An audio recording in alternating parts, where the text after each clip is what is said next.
MPC BiPC ఇంటర్లో ఏ group అయినా సరే best degree course India's first industry integrated AIDP degree. Call now.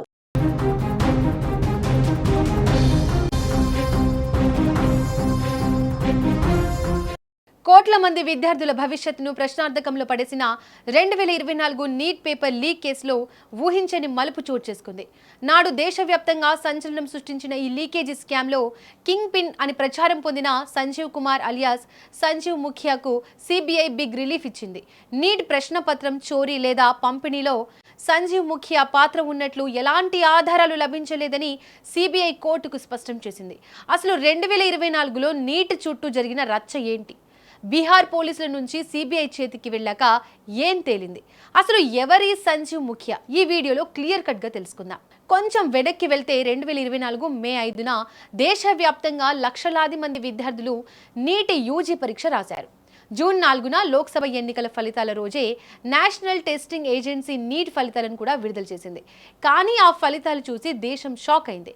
ఏకంగా 67 మంది విద్యార్థులకు 720కి 720 మార్కులు రావడం, ఒకే ఎగ్జామ్ సెంటర్ నుంచి పలువురు టాపర్లుగా నిలవడం తీవ్ర అనుమానాలకు దారితీసింది. దానికి తోడు సమయం వృధా అయిందనే కారణంతో గ్రేస్ మార్కులు కలపడం పెద్ద వివాదంగా మారింది.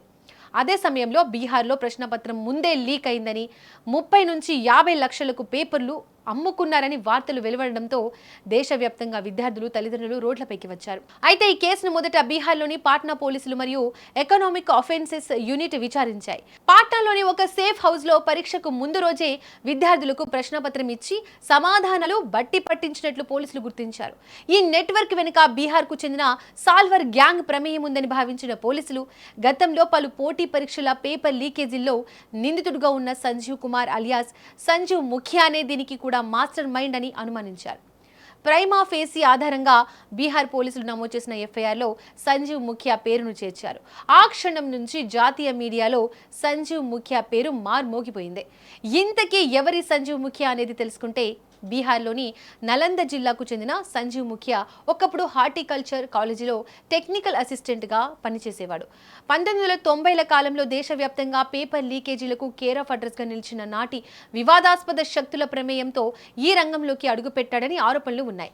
2010లో బ్లూటూత్ పరికరాలతో కాపీయింగ్, 2016లో Uttarakhand constable recruitment paper leak, Bihar teacher recruitment paper leak వంటి పలు కేసుల్లో సంజీవ్ ముఖియా నిందితుడుగా ఉన్నాడు. అయితే ఈ నీట్ 2024 పేపర్ లీక్ కాగానే సహజంగానే పోలీసుల అనుమానం ఆయనపైకే వెళ్ళింది.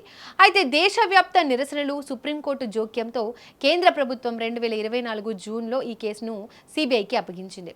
సిబిఐ రంగంలోకి దిగి లోతైన విచారణ జరిపించింది. జార్ఖండ్లోని హజరీబాగ్ సెంటర్ నుంచి ప్రశ్నపత్రం ఎలా బయటకు వచ్చిందో ప్రతి లింకును ఛేదించింది. పాట్నా సిబిఐ కోర్టులో మొత్తం 45 మంది నిందితులపై సిబిఐ ఛార్జ్ షీట్ దాఖలు చేసింది. అయితే ఈ పేపర్ దొంగతనంలో కానీ, విద్యార్థులకు పంపిణీ చేయడంలో కానీ ఈ సంజీవ్ ముఖియా పాత్ర ఉందనడానికి ఎలాంటి ఆధారాలు లభించలేదు అని సిబిఐ స్పష్టం చేసింది. అయితే గతంలో ఆయనపై ఉన్న ఇతర కేసుల వల్ల బీహార్ పోలీసులు ఎఫ్ఐఆర్ వేసినప్పటికీ నీట్ 2024తో ఆయనకు ప్రత్యక్ష సంబంధం లేదని తేలడంతో సిబిఐ ఆయనపై ఎలాంటి ఛార్జ్ షీట్ కూడా వేయలేదు. దీంతో నీట్ కేసులో ఆయనకు బెయిల్ లభించింది. అయితే బీహార్ పోలీసుల పరిధిలోని ఇతర పాత కేసుల వల్ల ఆయన జ్యుడిషియల్ కస్టడీలోనే కొనసాగుతున్నారు. మొత్తానికి నీట్ 2024 కేసులో అసలైన కుట్రదారులు అందరినీ గుర్తించి న్యాయస్థానం ముందు నిలబెట్టామని, ఏ ఒక్క నిందితుడు తప్పించుకోలేదని సిబిఐ స్పష్టం చేసింది.